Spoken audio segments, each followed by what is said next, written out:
ഉള്ളിലാണ് എപ്പോഴും ഉന്മതാൻ എന്നപ്പോൾ എന്ന് പറയുന്ന രണ്ടാമത്തെ യൂണിറ്റ് തുടങ്ങുന്നത് ഒരു ചിത്രത്തോടു കൂടിയാണ്. ആ ചിത്രത്തിൽ നമുക്കൊരു കണ്ണട കാണാൻ സാധിക്കുന്നുണ്ട് അല്ലേ?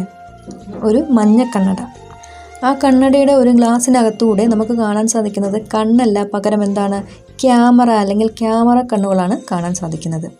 അടുത്ത ഗ്ലാസ് ആണെങ്കിലോ അത് പൊട്ടിയിരിക്കുകയാണ്. ഇതിൽ നിന്ന് തന്നെ നമുക്ക് മനസ്സിലാക്കാൻ സാധിക്കുന്ന ഒരു കാര്യം എന്ന് പറയുന്നത് ഇന്നത്തെ സമൂഹം എന്ന് പറയുന്നത് ചാരക്കണ്ണുകൾ നിറഞ്ഞതാണ്, അല്ലെങ്കിൽ ക്യാമറ കണ്ണുകൾ നിറഞ്ഞതാണ്, മാധ്യമ ലോകമാണ്. ഇന്ന് നമ്മൾ കാണുന്ന കാഴ്ചകൾ മുഴുവനും എന്താണ്, ക്യാമറ കണ്ണുകളിലൂടെയാണ് അല്ലേ? ഒരു ഭാഗത്തുകൂടി ക്യാമറ കണ്ണുകൾ കാണുന്ന സമയത്ത് മറുഭാഗത്ത് എന്താണ്, കാഴ്ചയില്ല, കാണേണ്ട കാഴ്ചകൾ കാണുന്നുമില്ല. അപ്പോൾ കെ.എ. ജയശീലൻ സാറിൻ്റെ 2 വരികൾ ഇവിടെ കൊടുത്തിട്ടുണ്ട്.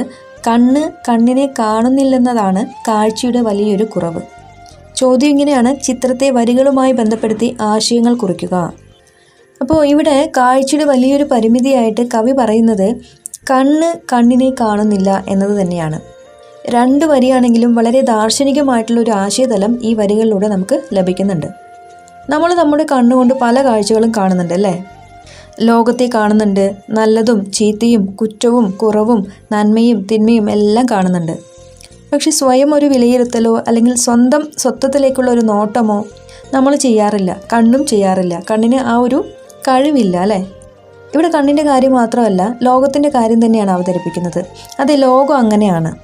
എന്താണ്, മറ്റുള്ളവരെ പ്രശ്നങ്ങളും പരിമിതികളും കാണും അല്ലേ? എന്നാലോ സ്വന്തം പരിമിതികളും പ്രശ്നങ്ങളും പോരായ്മകളും ഒരിക്കലും കാണാതിരിക്കുകയും ചെയ്യും. നമ്മളൊരു പഴഞ്ചൊല്ല് പറയാറുണ്ട് അല്ലേ, സ്വന്തം കണ്ണിലെ കോലെടുക്കാതെ മറ്റുള്ളവരുടെ കണ്ണിലെ കരടെടുക്കാൻ നടക്കുകയാണ് ഇന്നത്തെ സമൂഹം. ഈ ചിത്രം പ്രതിനിധീകരിക്കുന്നത് മാധ്യമ ലോകത്തെയാണ്. നമ്മൾ സാധാരണ പറയാറുണ്ട് ഇതിപ്പോൾ അവരുടെ കാലമല്ലേ എന്നല്ലേ.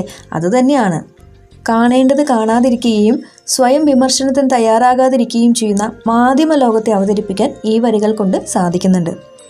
ഇന്ന് മാധ്യമങ്ങൾ ചെയ്യുന്നത് എന്താണ്, സമൂഹത്തെ അടിമുടി വിമർശിക്കുകയാണ് അല്ലേ?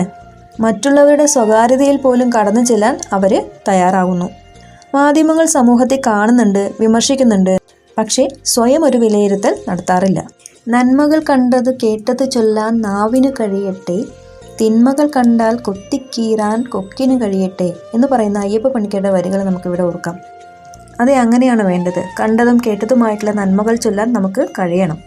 അത് തിന്മയാണെങ്കിലോ അതിനെ കൊത്തിക്കീറാനും സാധിക്കണം. അപ്പോൾ അത്തരത്തിൽ ആത്മപരിശോധന നടത്തേണ്ടതിൻ്റെ അനിവാര്യതയിലേക്ക് വിരൽ ചൂണ്ടുന്ന വരികളാണ് ഇത്.